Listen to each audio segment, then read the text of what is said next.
Hello dear students, arithmetic की जो हमारी सीरीज चल रही है variable based plus language based question है। पूरी वीडियो देखें आप लोग क्योंकि अच्छे क्वेश्चंस हैं आज के। प्लेलिस्ट का लिंक इसी वीडियो के डिस्क्रिप्शन में मिल जाएगा, चेक जरूर कर लें। शुरू करते हैं हम वीडियो को।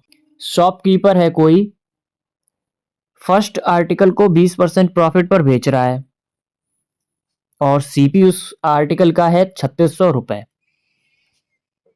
अगर उसने X% का प्रॉफिट कमाया है दूसरे आर्टिकल पर जिसकी सीपी 3000 रुपए है, ओवरऑल जो प्रॉफिट हो रहा है बेचने पर वो 25% का हो रहा है। तो हमें X की वैल्यू बतानी है। कुछ कुछ वाइब्स आ रही होगी यहाँ एलिगेशन की। पहला आर्टिकल, दूसरा आर्टिकल। पहले आर्टिकल पर क्या हुआ, 20% का प्रॉफिट हुआ है, ओवरऑल 25% का प्रॉफिट हुआ है। दूसरे में हमें पता नहीं है, ये बोला गया है X% का प्रॉफिट हो रहा है, तो यहाँ डिफरेंस आ रहा है ये 5 का, यहाँ डिफरेंस आएगा X - 25% का। अब यहाँ ध्यान देने वाली बात यह है, जो 2 था उसकी सीपी 3000 थी, यानी 5 यूनिट की वैल्यू 3000 है, मल्टीप्लाई हो रहा है 600 से। इसका भी मल्टीप्लाई होगा 600 बार, करके देखते हैं। तो वो बराबर आना चाहिए 3600 के।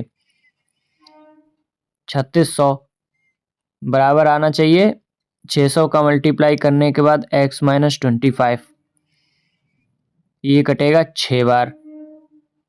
X की वैल्यू में कितनी दिख रही है यहाँ से, 25 6 31, 31%।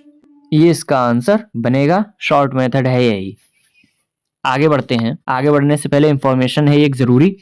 ग्रामर की ये बुकलेट है जिसके अंदर ये टॉपिक दिए हुए हैं रिवीजन की फॉर्म में। लास्ट टाइम पर ये आपके लिए रामबाण सिद्ध होगी।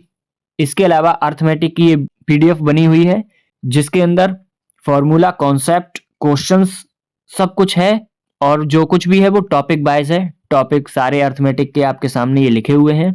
बाकी डिटेल्ड वीडियो बनी हुई है इसके बारे में कि आप इसको कैसे ले सकते हैं और क्या क्या इसमें है, तो वो वीडियो बनी है, उसका लिंक आपको इसी वीडियो के डिस्क्रिप्शन में मिल जाएगा। नेक्स्ट क्वेश्चन है, परसेंटेज राम और श्याम की 4:X है।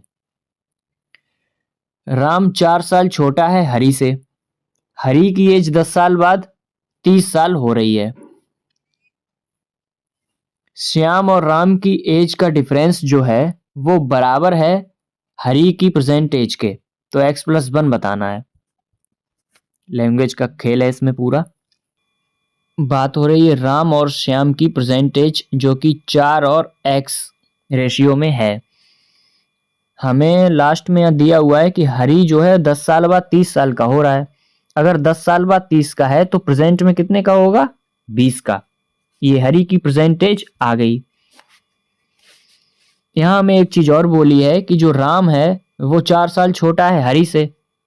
4 साल छोटा है यानी राम की बन जाएगी 16 साल। ये राम की प्रेजेंटेज बन गई। राम अगर प्रेजेंटेज 16 है तो 4 यूनिट, जो 4 रेशियो है वो 16 के बराबर है। हमें एक चीज और दी हुई है, राम की उम्र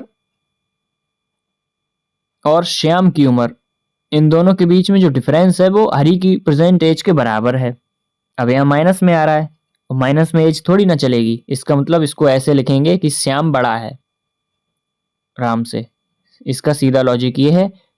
तो जो श्याम है उसकी एज निकल कर आ रही है 36 साल। सबकी एज मिल गई हमसे, लेकिन पूछा क्या है, श्याम 36 साल का आया है, 36 साल का आया है।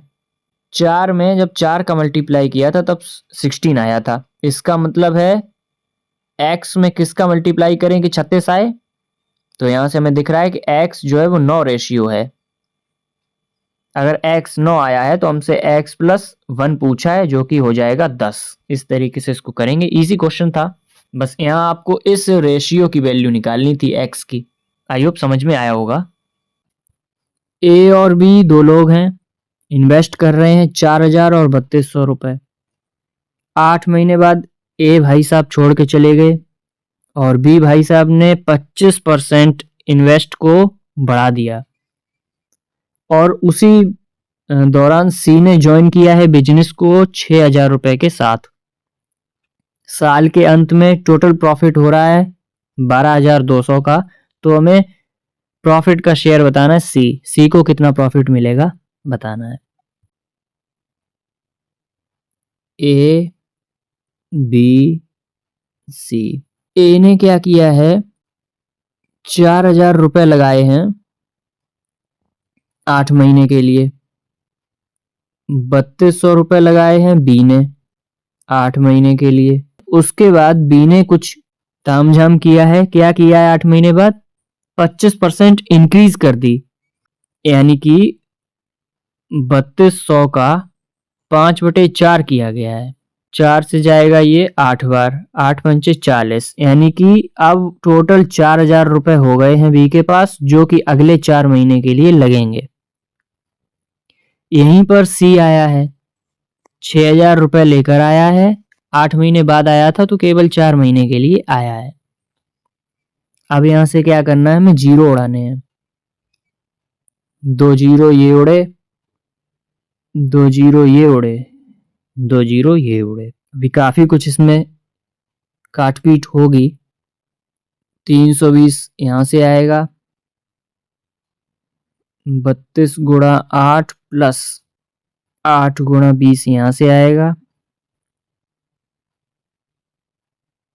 और 8 गुणा 30 यहां से आएगा। ये लाइन आप समझ जाएंगे मैंने क्यों लिखी है। मुझे कुछ हटाना है यहाँ से, मुझे यहाँ से 8 हटाना है। 8 हटाया, 8 हटाया, 8 हटाया, 40, 52, 30, 20, 26, 15। अब कुछ नहीं हटेगा यहाँ से। ये आ गया इनकी प्रॉफिट का शेयर। टोटल प्रॉफिट दिया हुआ है 12,200। कहाँ लिखूं मैं ये?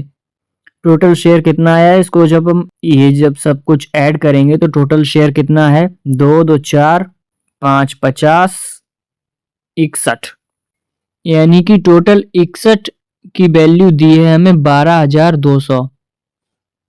तो एक यूनिट की वैल्यू कितनी हो जाएगी, 200।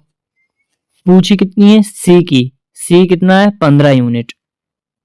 तो 15 यूनिट की वैल्यू कितनी हो जाएगी, 15 दूनी 30 और 2 जीरो, यानी कि 3,000 रुपए टोटल हैं सी के शेयर में। इस तरीके से इसको हम करेंगे। कोई बोट है एक्स जो कि डी प्लस 60 किलोमीटर चल रही है डाउन स्ट्रीम और डी माइनस 60 किलोमीटर चल रही है अप स्ट्रीम। टोटल 80 घंटे लग रहे हैं। अगर उस बोट को अप स्ट्रीम जाने में जो स्पीड है और जो स्टिल वाटर में उसकी स्पीड है उसका रेशियो दिया है 2:7, और जो स्पीड है बोट एक्स की वो 16.66% मोर है किसी बोट बाई से, जो कि 138 किलोमीटर स्टिल वाटर में चल रही है 23 घंटे में। तो हमें 2D + 50 की वैल्यू बतानी है। दो चीजें दी हुई हैं, अप स्ट्रीम स्पीड और स्टिल वाटर, इनका रेशियो दिया है। अप स्ट्रीम का मतलब क्या हुआ, boat minus stream divide by still water, boat की स्पीड इक्वल्स टू ये दिया है 2/7। यहां से हमें क्या पता लगा कि x यानी कि स्टिल वाटर में 7 यूनिट है, तो धारा की चाल कितनी बनेगी जो 2 आए, तो धारा की चाल बनेगी 5। ये चीज हमें मिल गई है, इसका यूज करेंगे आगे। अब दिया हुआ है कि d + 60 किलोमीटर जाना है, डाउन स्ट्रीम जाना है, यानी कि 7 और 5 12, 12 की स्पीड से जाना है, प्लस फिर d - 60 किलोमीटर जाना है, अप स्ट्रीम जाना है, तो 7 में 5 माइनस होंगे 2। टोटल टाइम कितना लग रहा है, 80 घंटे। 12 एलसीएम आ रहा है, तो ये होगा d + 60 + 6d माइनस का 360 इक्वल्स टू 80 × 12। आई होप समझ गए होंगे मैंने क्या किया है। ये हो गया 7d इक्वल्स टू, ये आएगा 1260 के बराबर। तो यहाँ से d कितना निकल कर आ रहा है, d आ रहा है 180। d की वैल्यू निकल कर आ चुकी है। हमसे पूछा क्या हुआ है, 2d + 50 पूछा है, तो d 180 आ चुका है। 2d + 50 कितना हो जाएगा, 18 दूनी 36, 360 + 50 यानी 410 किलोमीटर। 2d की वैल्यू हमने निकाल दी। अब यहाँ पर देखिए लैंग्वेज का खेल है, कुछ चीजें यहाँ पर हमें एक्स्ट्रा दी हुई थी, जैसे कि ये वाली जो लाइन थी इसका कोई यूज नहीं था, इस लाइन का कोई यूज नहीं था इस क्वेश्चन में, वो सिर्फ एक्स्ट्रा थी। जब हम डी निकाल चुके हैं तो आराम से आंसर आ जाएगा। आगे बढ़ते हैं। किसी वेसल में x प्लस 80 लीटर मिल्क है और x लीटर उसके अंदर पानी है। 60 लीटर मिल्क और x बटा 2 लीटर वाटर ऐड किया जा रहा है मिक्सचर में। तो क्वांटिटी जो मिक्सचर की बन रही है उसमें मिल्क 25% ज़्यादा है वाटर से। तो इनिशियल क्वांटिटी बतानी है मिक्सचर में कितनी, मतलब मिक्सचर की इनिशियल क्वांटिटी कितनी थी। देखिए बात हो रही है मिल्क और वाटर की। बोला गया है x प्लस 80 लीटर मिल्क रहा था उसमें पहले स्टार्टिंग में, और x लीटर वाटर रहा था। अब बोला गया है कि इसमें 60 लीटर हमने मिल्क और मिला दिया, वाटर मिलाया है x बटा 2 वाटर मिलाया है। तो जो नई क्वांटिटी बनी है उसमें मिल्क 25% ज़्यादा है। 25% का मतलब क्या होता है, 1/4, यानी कि 4 पर कोई चीज़ 1 ज़्यादा है। मिल्क बन गया 5 रेशियो, वाटर बन गया 4 रेशियो। तो ये बनेगा 4x प्लस 8 6 14, 14 चौका 56, 560 बराबर में ये बनेगा 3x, यानी कि 5 तिया 15x बटा 2। तो ये बनेगा 4 दूनी 8, यानी कि 7x बटा 2 बराबर में 560। 7 से ये जाएगा 80 बार। x की वैल्यू हमें यहाँ से दिख रही है 160। x की वैल्यू अगर 160 आई है तो हमसे पूछा क्या है, इनिशियल क्वांटिटी पूछी है मिक्सचर में कितनी है। इनिशियल क्वांटिटी का मतलब हो गया x प्लस 80, ये रहा था मिल्क और x लीटर था वाटर, यानी कि 2x प्लस 80 लीटर की वैल्यू बतानी है। तो 16 दूनी 32, 320 ये हो गया प्लस 80 ये हो गया, यानी कि टोटल 400 लीटर उसमें इनिशियल मिक्सचर था। 400 लीटर इसका आंसर आएगा। आगे बढ़ते हैं। नेक्स्ट क्वेश्चन, कोई कार ए है जो कि d किलोमीटर की दूरी 80 किलोमीटर पर घंटे की रफ्तार से t प्लस 3 घंटे में तय करती है। कोई कार बी है जो d प्लस 220 किलोमीटर की दूरी 2t प्लस 1 घंटों में तय करती है। अगर कार बी की स्पीड 25% ज़्यादा है कार ए से तो हमें t की वैल्यू बतानी है। कार ए के लिए सबसे पहले बात करें तो d किलोमीटर चली है, 80 की स्पीड से चली है और टाइम लग रहा है t प्लस 3। कार बी के लिए अगर बात करें तो d प्लस 220 किलोमीटर चली है। अच्छा 25% ज़्यादा है स्पीड ए से, तो 80 का 25% होता है 20 और ज़्यादा है तो हो जाएगा 100, और टाइम लग रहा है 2t प्लस 1। अगर इस d की वैल्यू इस इक्वेशन में रख देते हैं तो काम बन जाएगा। तो रखते हैं हम, तो 80t प्लस 3 प्लस का 220 बराबर में 100 2t प्लस 1, ये आएगा 80t प्लस 240 प्लस 220 बराबर में 200t प्लस का 100। अब ये 80t इधर जाएंगे तो बचेगा 120t। 120t बराबर में ये बना है 460, इसमें 100 इधर आके माइनस होगा तो बनेगा 360,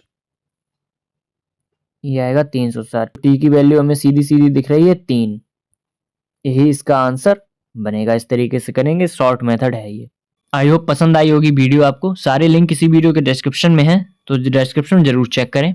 चैनल के साथ बने रहें, ध्यान रखें अपना, पढ़ाई करते रहें। बाय।